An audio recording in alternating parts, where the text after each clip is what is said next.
My area is like linguistics. Good day to you, sir. I don't even know your name. And said, this is the final nail in Alec Baldwin's career casket. A is an apple. T is... Forget it. Just forget it. Just forget it. Fish. Again. Okay. Yeah.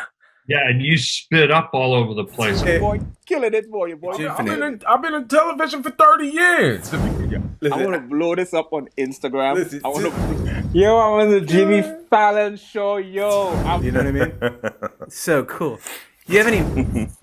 What's so funny?